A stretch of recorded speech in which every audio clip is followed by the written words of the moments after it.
तमाम खबरों के साथ हम आपके समक्ष आ चुके हैं। कई लेटेस्ट अपडेट्स इस बुलेटिन में हम आपके साथ साझा करने वाले हैं। विशेष तौर से देखिए पेंडिंग रिजल्ट पर ब्रेकिंग लेकर आए हैं, क्योंकि फॉरेंसिक रिपोर्ट का यहां इंतजार हो रहा था, लेकिन इसके पीछे की कहानी ही कुछ और है और फॉरेंसिक रिपोर्ट में अभी काफी इंतजार अभ्यर्थियों को करना पड़ सकता है। फिलहाल ऐसा क्यों, जानकारी बिल्कुल बारीकी से हम आपको देने वाले हैं। बस किराए पर एक बार फिर झगड़ा बढ़ गया है। यहां 50% छूट जो महिलाओं को एचआरटीसी बस में दी जा रही है। प्राइवेट ऑपरेटर्स हालांकि पहले से ही इसका विरोध जता रहे थे, लेकिन अब इस किराए के बदले एक नई ऑप्शन यहां पर प्राइवेट बस ऑपरेटर्स की ओर से रखी गई है। आज उनकी बैठक थी, क्या कुछ इनका कहना रहा है, यह भी अपडेट हम आपके साथ साझा करने वाले हैं। जिला परिषद कैडर के कर्मचारी अभी भी हड़ताल पर हैं और फिलहाल इस बारे में क्या अपडेट निकलकर सामने आई है, क्योंकि अभी कैबिनेट बैठक होने वाली है, जिससे ये काफी उम्मीदें लगाकर बैठे हैं। लेकिन क्या कुछ कैबिनेट बैठक में तय किया जा सकता है, इन्हें लेकर फिलहाल जानकारी क्या सचिवालय से निकलकर बाहर सामने आई है, ये जानकारी हम आपके साथ साझा करने वाले हैं। और एनटीटी, बीआरसीसी और फॉरेस्ट गार्ड की भर्ती पर भी आज हम नई अपडेट लेकर आए हैं। तो बिल्कुल बुलेटिन के अंत तक आप हमारे साथ जुड़े रहिए बारीकी से, क्योंकि हम आपको जानकारी देने वाले हैं सभी करंट इश्यूज पर जो कि अभी हिमाचल प्रदेश में चल रहे हैं। पहले मौसम का हाल आपको बता देते हैं। मौसम का हाल बताना इसलिए ज्यादा जरूरी हो गया है क्योंकि अगले 2 दिन मौसम खराब रहने वाला है। विशेष तौर से मध्य पर्वतीय क्षेत्रों में यह जरूरी है कि एहतियात बरती जाए, क्योंकि यहां भारी बारिश की बौछारें भी देखने के लिए मिल सकती हैं। हालांकि इसके अतिरिक्त अगर प्लेन इलाकों की बात करें, वहां ठीक मौसम बना रहेगा और 11 अक्टूबर को मध्य पर्वतीय क्षेत्रों में भी मौसम ठीक हो जाएगा। ये पूर्व अनुमान मौसम विज्ञान केंद्र की ओर से जताया गया है। अब आना चाहेंगे ये महिलाओं को जो 50% छूट किराए में दी जा रही है, आखिरकार इस पर बार बार बवाल क्यों मचाया जा रहा है प्राइवेट बस ऑपरेटर्स की ओर से। देखिए आज कांगड़ा में फिर प्राइवेट बस ऑपरेटर्स की बैठक थी और इसमें इन्होंने कुछ एक बड़े मुद्दों पर चर्चा की है। पहली बात तो ये इनका कहना है कि कुछ एक कानून सरकार ने ऐसे बना दिए हैं जो कि इनके हित में साबित नहीं हो रहे हैं।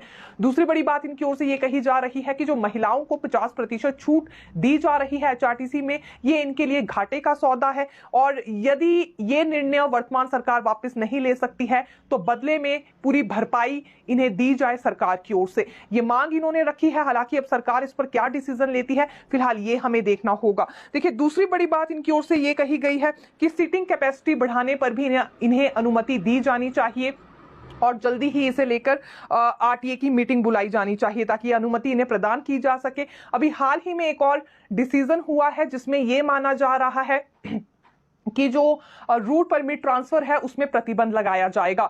तो इनकी ओर से यह भी बात स्पष्ट की गई है कि अगर ये प्रतिबंध लगाया जाता है रूट परमिट ट्रांसफर पर तो ये बिल्कुल भी इससे सहमत नहीं होंगे और बड़ा आंदोलन भी फिर इनकी ओर से किया जा सकता है। हालांकि रूट परमिट ट्रांसफर वाला मसला इनकी ओर से पहले भी देखिए उठाया गया था। एक बार फिर इन्होंने आज चर्चाओं में ये बात कही है और मीडिया को इनकी ओर से यही स्टेटमेंट दी गई है कि जल्दी ही इस पर कोई ना कोई निर्णय लिया जाए। जो 50% छूट महिलाओं को किराए में दी जा रही है, ये उचित कदम नहीं है। इन्हें नुकसान भरा सौदा देखने के लिए मिल रहा है। कोविड के बाद वैसे ही इनकी स्थिति खराब हो गई है, वित्तीय परिस्थितियां इनकी पूरी तरह से डगमगाई हुई हैं। ऐसे में महिलाओं के साथ साथ उनका परिवार भी एचआरटीसी की बसेस में सफर कर रहा है, तो इनकी बसेस में आना कोई पसंद नहीं करता है। तो इसके बदले फिर सरकार को ही इन्हें अब बजट देना होगा। हालांकि इस मांग को सरकार किस तरह से देखती है, क्योंकि आंदोलन की चेतावनी भी देखिए इनकी ओर से दी गई है।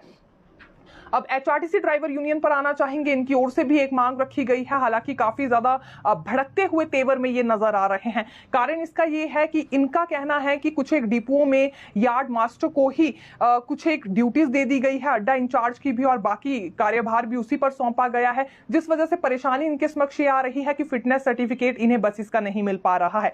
देखिए जब ये एचआरटीसी वर्कशॉप में जाते हैं बस की मरम्मत करवाने के लिए, तो ये यार्ड मास्टर की ड्यूटी होती है कि पूरी तरह से वो निगरानी रखे बस में क्या खामियां हैं, उन्हें नोट भी करे और पूरी तरह से बस की मरम्मत हो पाई है या नहीं ये देखना भी यार्ड मास्टर का काम होता है। लेकिन अब इन्हें फिटनेस सर्टिफिकेट देने के लिए वहां यार्ड मास्टर अवेलेबल नहीं होता है, क्योंकि बाकी कार्यभार उस पर सौंप दिए गए हैं, जिस वजह से मरम्मत सही ढंग से नहीं हो पा रही है। तकनीकी कर्मचारी भी एक तरह से लापरवाही दिखा देते हैं और आने वाले दिनों में फिर इन्हें दुर्घटना का सामना करना पड़ता है। कुछ इस तरह का हवाला इनकी ओर से दिया गया है। तो जो डेजिग्नेशन है यार्ड मास्टर की उसे वैसे ही रखा जाए, डेजिग्नेशन से हटकर वो काम कर रहे हैं, ये उचित नहीं है। और विशेष तौर से सवारियों के साथ भी एक बड़ा खिलवाड़ है, ये यहां पर एचआरटीसी ड्राइवर यूनियन की ओर से स्टेटमेंट दी गई है।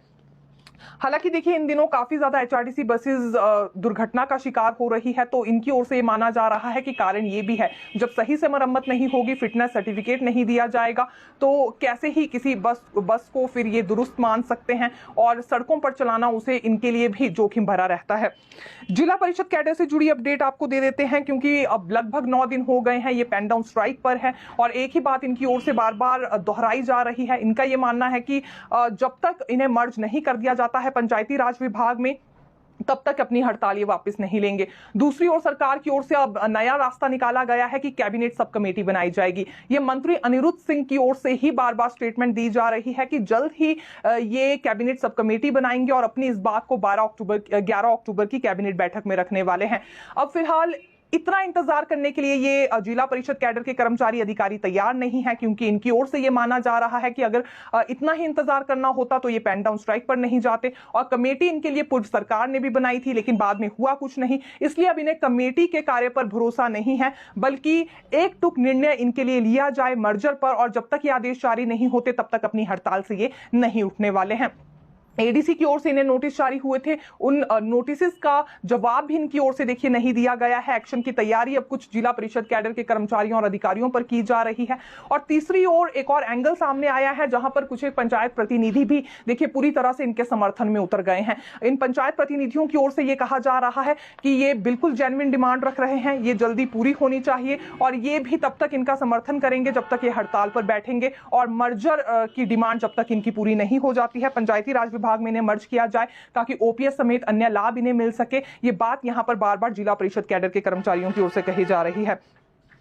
आज देखिए केंद्रीय मंत्री अनुराग ठाकुर हमीरपुर कॉलेज में आए थे, जहां इनकी ओर से 2 बड़ी बातें कही गई हैं। एक तो ये कि लगभग केंद्र सरकार की ओर से 862 करोड़ रुपए की मदद हिमाचल सरकार को की गई है, और 11,000 घरों का निर्माण हो सके, पुनर्वास यानी कि लोगों को दिया जा सके, इसे लेकर भी केंद्र सरकार ने स्वीकृति दी है।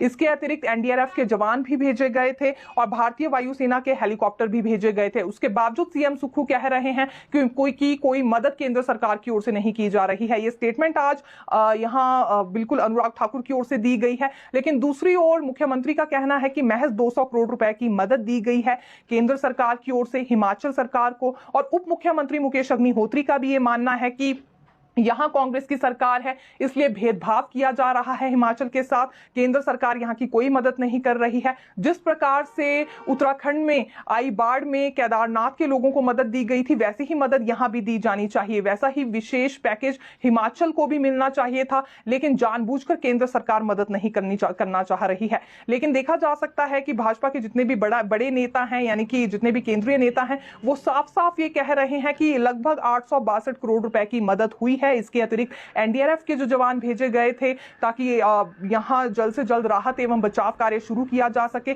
ये भी केंद्र सरकार की ओर से ही मदद हुई है, और 11,000 के करीब पुनर्वास भी उपलब्ध करवाए जाएंगे। अलग अलग स्टेटमेंट सामने आ रही है। हालांकि अभी तक देखिए सही से आंकड़ा सामने नहीं आ पाया है कि सही तौर पर कितनी मदद अभी पहुंचाई गई है हिमाचल वासियों को, विशेष तौर से प्रभावित लोग जो कि इंतजार में बने हुए हैं कि कब उन्हें पुनर्वास मिल पाएगा। एक तरह से उनके आशियाने क्योंकि पूरी तरह से ढह गए हैं, तो वो इस इंतजार में हैं कि नए मकान उन्हें जल्द ही उपलब्ध हों। देखिए सीएम सुक्खू भी अब कांग्रेस वर्किंग कमेटी की बैठक के लिए दिल्ली के लिए रवाना हो गए हैं। ये बैठक काफी ज्यादा अहम मानी जा रही है, क्योंकि लोकसभा चुनावों को लेकर ही इसमें चर्चा नहीं होगी, बल्कि साथ ही साथ आने वाले समय में जो 5 से 6 राज्यों में विधानसभा चुनाव होने हैं, उसे लेकर भी इसमें ही चर्चा की जाएगी, और इसमें सभी कांग्रेस हाईकमान के नेता शामिल होने वाले हैं। तीसरी सबसे बड़ी बात यह है कि हिमाचल प्रदेश में जो आपदा आई है और कितना बजट प्रदेश सरकार की ओर से खर्च किया गया है, कितने प्रभावितों को मदद पहुंचाई गई है, ये चर्चा भी इस बैठक में बिल्कुल संभावित है। इसलिए पहुंच गए हैं सीएम सुक्खू दिल्ली के लिए। आज ही देखिए यहां से रवाना हो गए थे, ठीक 4:30 बजे अनाडेल से उन्होंने उड़ान भरी है। और जैसा कि हमने आपको पहले भी जानकारी दी थी कि 9 अक्टूबर को यह बैठक रखी गई है, जिस वजह से अगला पूरा शेड्यूल भी मुख्यमंत्री का पोस्टपोन करना पड़ा है। अभी देखिए यहाँ पर सभी डीसीज और एसपीज के साथ उनकी बैठक हालांकि 9 को होनी थी, लेकिन अब ये 10 अक्टूबर को होगी, 11 अक्टूबर को फिर कैबिनेट बैठक होगी, इसी तरह से 12 अक्टूबर को भी ट्राइबल क्षेत्रों को लेकर एक मीटिंग रखी गई है। तो अब शेड्यूल कुछ इस तरह का बन गया है, क्योंकि वर्किंग कमेटी की बैठक भी काफी ज्यादा जरूरी थी, क्योंकि इसमें कांग्रेस के राष्ट्रीय अध्यक्ष मल्लिकार्जुन खड़गे भी शामिल रहने वाले हैं। साथ ही साथ जो पूर्व अध्यक्ष थी सोनिया गांधी, वो भी इस बैठक में होंगी, और बाकी के अन्य पदाधिकारी जैसे कि राहुल गांधी या प्रियंका गांधी की बात करें तो वो भी बिल्कुल इस बैठक में शामिल होने वाले हैं। और देखिए, सांसद प्रतिभा सिंह भी इसी बैठक के लिए दिल्ली रवाना हो गई हैं। हालांकि इससे पहले उनकी ओर से एक अभियान छेड़ा गया था अपने मंडी संसदीय क्षेत्र में। वो जगह जगह नुक्कड़ नाटक आयोजित करवा रही थी, जिससे वहां के लोगों को जागरूक करना चाह रही थी, क्योंकि अभी लोकसभा चुनाव भी देखिए नजदीक ही हैं। और जो वर्किंग कमेटी है, इसका सदस्य, स्थायी आमंत्रित सदस्य प्रतिभा सिंह को भी बनाया गया है, इसलिए इस मीटिंग में जाना उनका जरूरी था। वो भी दिल्ली के लिए रवाना हो गई हैं और सोमवार के बाद लौट आएंगी। फिलहाल इस तरह का शेड्यूल भी उनका कंफर्म हुआ है। अगली बात करना चाहेंगे अराजपत्रित कर्मचारी सेवाएं महासंघ से जुड़ी। इन्होंने अधिकारियों पर एक आरोप लगाया है और साथ ही साथ सरकार से यह भी डिमांड रखी है कि जितने भी अधिकारी हैं इन पर निगरानी रखी जाए, इनके जितने भी खर्चे होते हैं उसकी मॉनिटरिंग होनी चाहिए। दरअसल ये इनकी ओर से इसलिए कहा जा रहा है क्योंकि ये पहले भी देखिए कुछ कर्मचारी संगठनों की ओर से आरोप लगाए गए हैं कि बहुत सारे अधिकारी ऐसे हैं सरकार में जो कि फिजूल खर्ची करते हैं, विकासात्मक कार्यों के नाम पर करोड़ों ले लेते हैं, लेकिन उसके बाद ना के बराबर ही वो विकासात्मक कार्य हो पाते हैं। तो ऐसे में मॉनिटरिंग की जानी चाहिए कि कहां इन्होंने कितना बजट खर्च किया है। दूसरी मांग इन्होंने अधिकारियों को लेकर यह भी उठाई है कि जो कुछ अधिकारी बड़े काफिले के साथ घूमते हैं, इस पर पूरी तरह से प्रतिबंध लगना चाहिए। अब ये एक तरह से ज्ञापन इन्होंने जरूर सौंपा है, लेकिन सरकार इस पर क्या डिसीजन लेती है देखना होगा। और विशेष तौर से फिजूल खर्ची को लेकर जो आरोप लगाए गए हैं अधिकारियों पर, क्या इसकी मॉनिटरिंग की जाती है, ये देखना काफी ज्यादा रोचक रहने वाला है। आज मुख्यमंत्री सुखविंदर सिंह सुक्खू दिन में अचानक ही आईजीएमसी पहुंच गए थे, जिसके बाद चर्चाएं काफी तेज हो गई थी कि आखिरकार मुख्यमंत्री आईजीएमसी क्यों गए हैं। तो बिल्कुल जानकारी हम आपको देना चाहेंगे कि इनका आईजीएमसी जाने का कारण यही था। मुख्य संसदीय सचिव संजय अवस्थी की माता वहां पर एडमिट थी, साथ ही साथ जो भाजपा विधायक बलवीर वर्मा है, इनकी माता भी वहां पर एडमिट थी। कुशल क्षेम जानने के लिए ही दोनों माताओं का वहां सीएम सुक्खू पहुंचे थे। इनके साथ मंत्री अनिरुद्ध सिंह भी वहां पर गए थे और साथ ही साथ जो रघुवीर सिंह बाली है, इनके साथ उसी वक्त वहां पर मौजूद थे। मुख्य संसदीय सचिव सुंदर सिंह ठाकुर भी इनके साथ थे। हालांकि आईजीएमसी के एमएस भी इनके साथ रहे और बड़ा मकसद इनका आईजीएमसी जाने का यही था कि ताकि ये कुशल क्षेम जान सके जो अभी दोनों एमएलएस की माता वहां पर बीमार हैं और एडमिट हैं। अगली बात करना चाहेंगे सुरक्षा अधिकारी भूपेंद्र कुमार से जुड़ी। हालांकि पूर्व जयराम सरकार में ये सुरक्षा अधिकारी लगाए गए थे और ये पूर्व मुख्यमंत्री जयराम ठाकुर के सुरक्षा अधिकारी थे। फिलहाल 2 पदोन्नतियां इन्हें उस वक्त दी गई थी, लेकिन दोनों पदोन्नतियां अब वापस ले ली गई है और इसका बड़ा कारण ये है कि ये कोर्ट के फैसले के आधार पर यहाँ डिमोशन इनकी करनी पड़ी है। दरअसल इन्हें असिस्टेंट सब इंस्पेक्टर से दोबारा कांस्टेबल बना दिया गया है और जैसा कि हमने कहा कि कोर्ट की ओर से क्योंकि इस तरह के आदेश आए थे और उसके बाद ही यहां भी डिमोशन का फैसला फिर इन पर लागू करना पड़ा, लेकिन जो दोनों पदोन्नतियां इन्हें मिली थी पूर्व जयराम सरकार के दौरान, दोनों वापस ले ली गई हैं। तो ये भी आज के लिए एक नई अपडेट है। अगली बात कैबिनेट बैठक से जुड़ी करना चाहेंगे क्योंकि 11 अक्टूबर को होने वाली है। देखिए, एनटीटी भर्ती को लेकर काफी ज्यादा इंतजार बना हुआ है महिलाओं में, लेकिन अभी तक इसका भी फाइनल प्रारूप तैयार नहीं हो पाया है, जिस वजह से महिलाओं को और ज्यादा इंतजार करना होगा क्योंकि आंगनबाड़ी वर्कर्स को लेकर अभी तक डिसीजन नहीं हो पाया है कि इस भर्ती में उन्हें कोटा देना है या नहीं देना है। तो एक तो कारण ये रहा है और दूसरी बड़ी बात यह है कि फाइनल प्रारूप तैयार करने में शायद और ज्यादा समय लग जाएगा क्योंकि बहुत सारी महिलाएं ऐसी हैं जिनके पास महज 1 वर्ष का डिप्लोमा है। तो किस प्रकार से अतिरिक्त कोर्स भी इन्हें बाद में करवाया जा सकता है, नियुक्ति से पहले करवाना है या बाद में करवाना है, इस पर भी अभी तक सोच विचार नहीं किया गया है सरकार की ओर से। तो थोड़ा सा समय इसमें और लगने वाला है। इस कैबिनेट में फिलहाल ये एंटिटी पॉलिसी ड्राफ्ट नहीं जा रहा है, ये हम स्पष्ट करना चाहेंगे। दूसरी बड़ी बात बीआरसीसी पॉलिसी को लेकर करना चाहेंगे क्योंकि block resource centre coordinator policy का प्रारूप लगभग तैयार हो चुका है। इस भर्ती को लेकर मंजूरी इसी कैबिनेट बैठक में मिल सकती है। तीसरी बात फॉरेस्ट गार्ड भर्ती की करना चाहेंगे। ये पॉलिसी भी लगभग तैयार ही मानी जा रही है, यानी कि ड्राफ्ट तैयार है और ड्राफ्ट अब कैबिनेट बैठक में रखा जाएगा, फिर इस भर्ती को भी मंजूरी मिल सकती है। हालांकि जो वन मित्र पॉलिसी है उसमें अभी कुछ एक ऐसी ऑब्जेक्शंस अधिकारियों की ओर से लगाई जा रही हैं, चर्चा इस पर भी होगी, लेकिन मंजूरी इस भर्ती को मिलेगी या नहीं, इस पर अभी हम कुछ नहीं कह सकते हैं। और उसके बाद 10 अक्टूबर जैसा कि हमने कहा डीसीज और एसपीज के साथ मुख्यमंत्री की कॉन्फ्रेंस है, ऑफलाइन मोड पर होगी और बड़े निर्देश भी इन्हें इसी कॉन्फ्रेंस में जारी किए जा सकते हैं।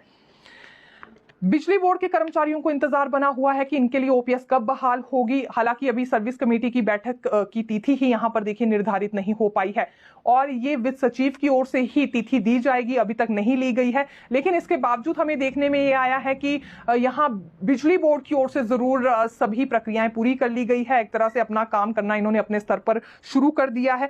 यानी कि ओल्ड पेंशन यदि बिजली बोर्ड में लागू करनी होगी तो कितना बजट आएगा, इसे लेकर पूरा गुना भाग कर लिया गया है और अब जल्दी ही सरकार अपने स्तर पर इसमें बड़ा डिसीजन ले सकती है। हालांकि उससे पहले सर्विस कमेटी की बैठक जरूर होगी, लेकिन जो भी एक बारीक काम रहता है वो बिजली बोर्ड ने अपने स्तर पर करना शुरू कर दिया है। तो एक ये राहत भरी खबर है बिजली बोर्ड के कर्मचारियों के लिए कि जल्दी ही इनके लिए अब ओपीएस लागू होगी। और इससे पहले मुख्यमंत्री सुक्खू की ओर से, क्योंकि एक बार नहीं बल्कि 4 से 5 दफा ये अनाउंसमेंट की गई है कि ये सभी बोर्ड और कॉर्पोरेशंस के लिए भी लागू होने वाली है। विशेष तौर से बिजली बोर्ड के लिए एक प्रेस नोट भी जारी किया गया था कि इन कर्मचारियों को घबराने की आवश्यकता नहीं है, ओपीएस का लाभ इन्हें भी दिया जाएगा। उसके बाद हमें प्रक्रिया में थोड़ी तेजी जरूर नजर आ रही है। हालांकि सर्विस कमेटी की बैठक की तिथि देखिए निर्धारित भले ही ना हो पाई हो, लेकिन अपने स्तर पर यहां काम करना शुरू कर दिया गया है बिजली बोर्ड की ओर से। देखिए आज एनपीएस की ओर से भी रैली निकाली गई थी, आभार रैली थी और जिला किन्नौर के रिकांगपिओ में ये एनपीएस ने आभार रैली निकाली थी। हालांकि इसमें मुख्य अतिथि के तौर पर शामिल हुए थे राजस्व मंत्री जगत सिंह नेगी। और इस बीच जगत सिंह नेगी की ओर से ये कहा गया कि जिस प्रकार से 10 गारंटियां इन्होंने दी है तो पहली गारंटी पूरी कर ली गई है, ओपीएस बहाल हो चुकी है सभी कर्मचारियों के लिए। बारी बारी से सभी गारंटियां ये पूरी करेंगे, लेकिन थोड़ा सा मुश्किल इसलिए हो रहा है क्योंकि बजट की कमी है। लगभग 75,000 करोड़ का ऋण पूर्व सरकार वर्तमान सरकार पर छोड़ गई है, लेकिन रेवेन्यू कैसे जनरेट किया जा सकता है इस पर बिल्कुल वर्तमान सरकार काम कर रही है। दूसरी स्टेटमेंट उनकी ओर से यह दी गई है कि देखिए ओपीएस लागू करने से पहले इस तरह की धमकियां कांग्रेस सरकार को दी गई थी केंद्र सरकार की ओर से कि अगर ये ओपीएस लागू करेंगे तो फिर केंद्र से इनके लिए कोई भी बजट जारी नहीं किया जाएगा। लेकिन उसके बावजूद भी कांग्रेस ने अपना पूरा वायदा निभाया।